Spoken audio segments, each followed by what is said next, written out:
I've talked to a lot of atheists, and the way that they process information I've found is very similar. They want to know the truth. They don't want to know little bits of it. They don't want to be told, well, this is kind of how it is, the end.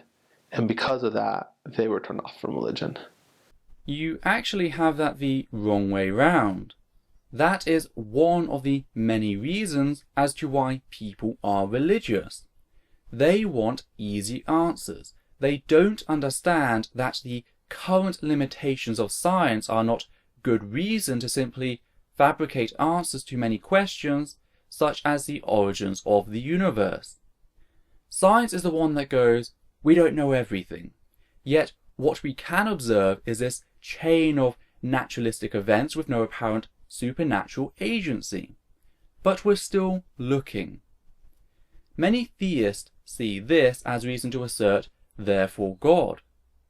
But you were right in part with the way that you added the dissatisfaction with the assertion, that's the way it is. That is a reason many atheists reject religion, as that is an assertion without basis, which is worthless. I could say that arsenic is a healing agent. That's just the way it is, and I would rightfully be treated with skepticism. So don't confuse the two, i.e. claims without evidence and the admitting of an incomplete understanding of the universe. They are not the same.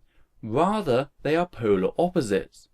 Science can admit that it knows very little, relatively speaking, about the universe, and yet still operate far beyond the capability of religion, which claims to have all the answers.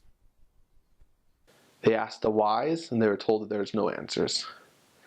And when there's no answers to the basic questions, you can't have faith. Actually, that is precisely the moment faith enters discussion. A trust or evidence-based belief, such as science, is one formed as you begin to fill in the questions, changing as more evidence becomes available. Meanwhile, faith-based belief is held regardless of the evidence. To quote Tim Minchin, science adjusts its views based on what's observed. Faith is the denial of observations so that belief can be preserved. So maybe consider that when discussing those of us who reject your assertion of a deity. And what I would always invite people to do is the same thing that, my mom had to do when she was meeting with the missionaries. To first give them a shot. Hear them out, and then think to yourself, could this be real? Could God really have a plan like this? If there was a God, would this be his plan? And I know that it is. And I've talked and taught countless people who know it is. Many whom were atheists who would look at me and they would say, this is the first time that I've ever been explained how God loves us. Not just that he does, but this is how he could love us. Because deep down inside, we all have a yearning to be loved. We all have a yearning to be cared about. And this right here is the only satisfying answer. So what I would say is, if it's true, it's worth it. So give the missionaries a shot. Hear them out. And if the worst comes to worst, you have been tolerant and you've learned more about other people's beliefs, it'll make you a better person. But if what we're sharing is true, and I know it is, it'll lead you to the greatest happiness that you have ever known in life. It'll lead you to a fulfilling relationship and a loving relationship with God. One that is tangible and not just mystical. So you readily admit that this is emotional manipulation and little else. Rather than put forward evidence for God's supposed existence, you simply assert that he loves us. That would be convincing if it actually had a point as well as some evidence. Pretty much a complete reform. If someone is feeling desperate enough to partake in infantile fantasies to gain a feeling of worth or belonging, they don't need institutional delusion. They need community, actual support, a physical shoulder to rest their head on. Many secular philosophies and communities can offer that without stealing time and resources from that person for mystical reasons. A psychologist would not enable a delusion because said delusion steals the ability to informed decision, consent from that person, e.g., spiritually enforced polygyny, like seen inside the early Mormon church, continued today by some groups. Women were told that it was their divine duty to share their husband so that he may enter the inner sanctum of the celestial kingdom. I'm reminded of a scene from the movie The Invention of Lying, where Mark Bellisum, Ricky Gervais's character, tells a woman that the world will end unless she has sex with him. Due to him being the only human being on earth at the time who is able to lie, they rush off to a motel where the deed can be done. However, Bellisum, when presented with her trauma, ultimately pretends to get a call from NASA and says that the threat has passed. Why? Well, Bellisum found himself morally unable to use the lie-induced delusion that the world will end to effectively rape someone. When you instill such a delusion, you are taking away that person's right to informed consent. That is why it is called informed consent. I remember there was one day that we were sitting there, and a guy that I knew, he walked in. It was freezing cold outside, and he was wearing just a very light jacket, and he looked as if he had fallen multiple times, and it was really cold. And he walks into the church, and he looks at us, and he's just like, I'm done. I am done trying. He's like, I'm going to give this one last shot because I've tried everything else. If what you share as a missionary isn't true, I'm going to go down and I'm going to jump off the bridge onto the freeway. And he looked at us, he goes, is it true? I need to know. And my answer to him was, it is. It is because I've prayed about it and I know it's true. My family has. Countless people I've helped have done it. And then to see the glimmer of hope in his eyes, a glimmer of value, a glimmer of someone cares, and then as a missionary to teach him and to watch him give up alcohol and drugs and smoking, and to see him physically shaking because of how hard it was, and to see him cry, but then to hear him say it was worth it, and to see him smile and say that he loves it. That to me is what Christ is all about. That in a nutshell is helping those who feel like they have nowhere. And as a missionary, that was my favorite thing, is to have that opportunity. Except you haven't really helped them. You've just denied the problem. You've washed over it rather than give actual support and tackling it. This is the difference between religious help with strings attached and the help offered by, say, humanism. A humanist sees that you are a human being. You have one known life, and that life has value. So let us help you. Not because we are ordered to, not because we are threatened by hellfire, but because most of us have been there. Your method only works in part because it has community behind it, but all of the credit is given to the mysticism. There are alternatives out there without the side effect of inducing delusion. So that was one of Jeremy's videos. Now let's move on to see his thoughts on marriage equality. I think that the whole gay marriage debate is talking about the wrong thing. And I find that too many people, it's attacking a person and saying what you're doing is wrong. In reality, I think that we actually need to look back one step and say, whether or not, you're gay or you want to be married to somebody of your same gender, and whether or not I support it, if I truly believe what I profess to believe, then I've been commanded to love you. I've been commanded to care for you and to do everything in my power to help you. If you truly believed those words you just spoke there, you would stand by those people having the right to marry whichever consenting adult they desire. I don't have to support what you say to support your right to say it, just like you don't have to support marriage equality to fight for gay people to have the right to make that decision. I don't support many people in their choice to marry. I often find it to be a shallow ritual between two people that are less than compatible. But beyond what I think up here, it is none of my business.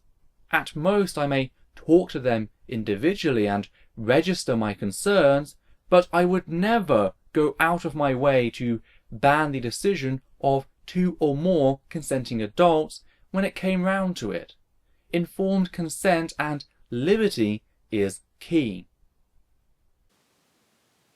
The reason that I believe that marriage is between one man and one woman is rooted at the very basic of why I'm a Mormon. And that is because my family joined the church because they heard the plan of salvation. And that is about how families can be together forever and how children can be sealed to parents for time and all eternity. But it's based off of that we have a father in heaven and a mother in heaven, and that we are their children. Marriage is the process by which we emulate our father and our mother in heaven. And because he has said that he is married to a wife, and to emulate him, I believe that marriage is that same thing. It is for a man to take a woman and to marry her, to love her with his whole heart, and for her to love him with her whole heart. It's not something that I think should ever have been turned into a topic of hate. Just putting it out there, your understanding of marriage is relatively new to the block. Before that, other Christians saw it as a simple union between man and wife and the Holy Spirit. Before that, in Europe at least, it was just a union between multiple people. It wasn't until the Christianization of Rome that homosexual marriage was banned on pain of death. That was 4th century CE, long before Mormonism was even thought of by Joseph Smith. So whilst you may give it certain spiritual emphasis, that has no impact on non-believers.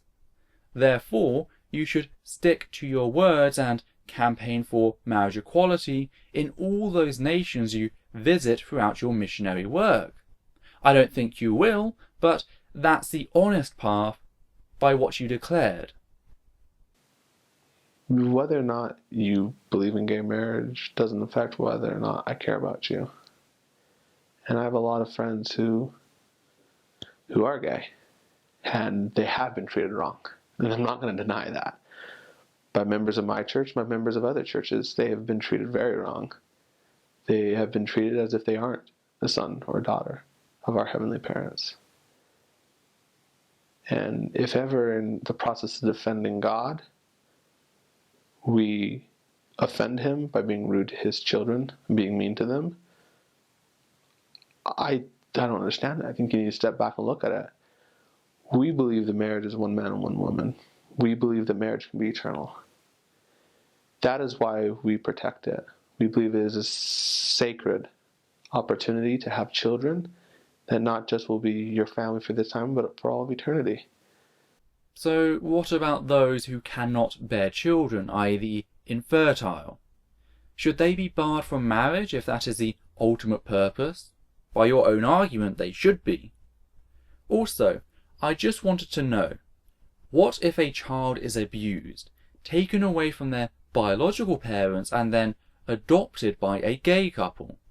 Come eternity, will they be stripped away from their real parents who loved and cared for them, simply because they were not their biological parents?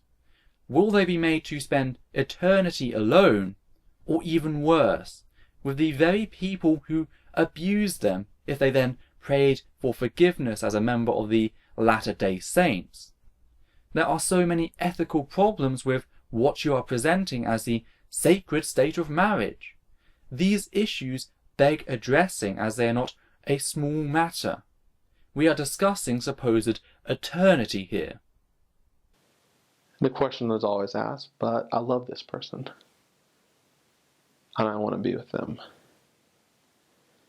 And to answer that, it's a hard question, because no one person can know what you feel, except for Jesus Christ. Nothing I can say is going to make you change your opinion. Actually, evidence and reason-based argument would change my mind. I am a humanist. That is the very reason we discuss things openly, unlike the comment section of this video. You may take a deep-rooted view on your beliefs, but I do not. Mine change with the evidence and the arguments presented. I go with what is ethical and demonstrated to be so, which at the current is marriage equality. Something could turn up to change my mind later down the line, but it's not likely. It could happen, but it's not likely. So the fact that you haven't changed my mind is down to a lack of substance on your part. You've asserted that an unproven deity declared only this one union to be just to a man hundreds of years ago who failed various tests for divinity. That's just not a good case. I am sorry. But it can lead you to a process that can change your opinion. And that is to ask God if He's there. To ask Him if there is a Heavenly Mother. There is the potential to be sealed to a family for time and all for eternity. And then if you get the answer, and when you get the answer that that's yes, everything comes off of that. God designed us in a way to be able to have families. And that is the purpose of marriage. It's not to express love and to show love for a person. It is to emulate our Father. And that's why my family has actively tried to campaign and to support marriage being a man and a woman, not out of hate, not out of intolerance, not out of anger, but out of love and respect for what we hold dearest to our hearts, and that is that we are brothers and sisters of heavenly parents. You say no hate, but the actions of you and your family speaks louder than your words.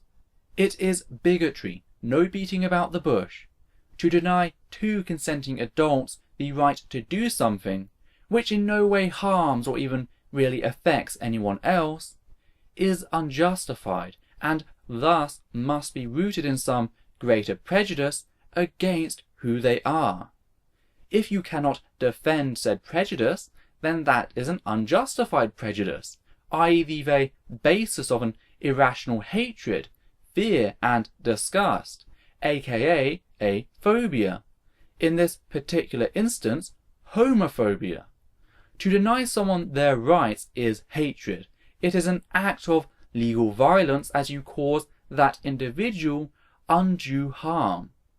There's no other way to see it.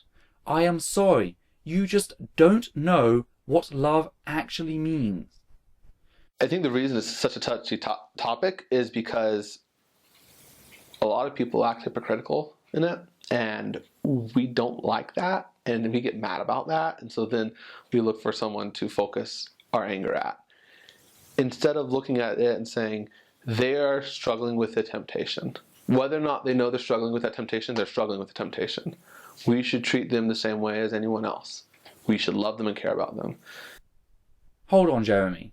In the previous video, you outright admitted that you and your family had actively campaigned to deny gay people equal rights under the law when facing the prospect of marrying a consenting adult of their choice. Now you say, treat them the same way as anyone else. Please, make up your mind, because this doublespeak is really starting to become confusing.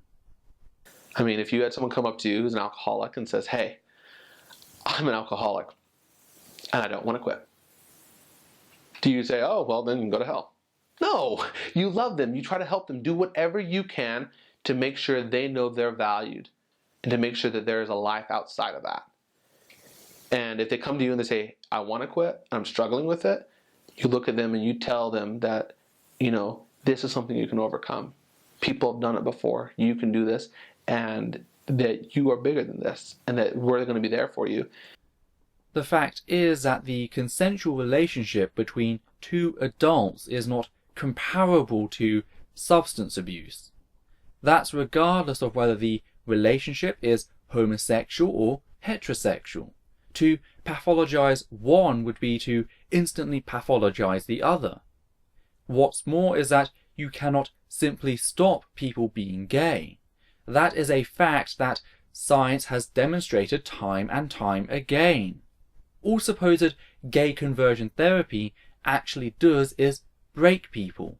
It destroys an avenue of emotion they should be allowed to explore in a healthy fashion if they desire, heightening them to a risk of suicide as well as the possibility of increasing the likelihood of that individual committing sexual assault. Note that this is forced celibacy. There are individuals, just like those within the ace community, who are not sexually active or attracted to anyone, and are just fine. But for the statistical majority, threatening someone with the eternal torment in the proposed afterlife, or even ostracization from family in the known life unless they become celibate, is harmful. That is why every credible psychological, pediatric and medical institution denounces so-called conversion therapy as destructive. So I would ask you to reconsider your position based on the evidence rather than faith, as I currently find you rather insulting in your comparison of gay attraction to the trauma suffered from substance abuse. I won't call for you to be silenced, but I still find you to be a shallow fool. And you can see this in countless instances where people come together to help people quit these things. Same with like pornography. If someone's come up to you and say, hey, I'm struggling with pornography, would you get out of my house? I hate you, I'm not going to talk to you anymore. No, you would be like, what can I do to help? It's a battle that you don't understand, because no one can understand the temptations of another. But with those sins, you have a desire to help them and to help them overcome them and to help them feel loved. But for some reason within Christianity, when someone comes out and says, I have same-gender attraction, immediately you step back and you're just like, oh, what's wrong with you? Like, oh, you can't do that. And you immediately go from talking about how porn is bad or alcohol is bad to all of a sudden, well, you're gay and being gay is bad. And we lose the very essence of what the gospel of Jesus Christ is. And that is, every single one of us is valued. Every single one of us has potential. And the gospel is to help every single one of us. It's not like there's one thing that's like, oh, sorry, you can't actually overcome this. That was a bad hand that was dealt to you. You're just done for. No, because there is nothing to cure in a person's sexuality. If there was, then all that would then prove would be that if there is a God, he is one of unparalleled cruelty, to make his supposed children in such a way that they must deny an intrinsic part of their humanity, an act that is so severely self-destructive, in order to achieve his acceptance.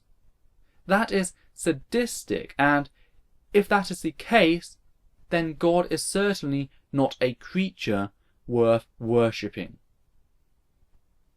And I've seen people who have walked down that path. One of my old coworkers, he walked down that path and he's like, "Oh, I'm a gay Mormon." And I was like, "What do you mean you're a gay Mormon?" And I fell into the trap of thinking he was a bad person. And he ended up distancing himself from the church because everyone treated him that way. He went and got married to his lover and did all these different things. But then he realized that that wasn't what was fulfilling. And so he broke up. He started meeting with the missionaries. And to see the courage he had to post on Facebook to say, "I struggle with same-sex attraction. I have been gay and I have acted gay, but I'm being rebaptized." To have all of his friends not understand, why would you do that? Why would you come back to the Mormon church when they teach against gay marriage, when they teach against what you believe?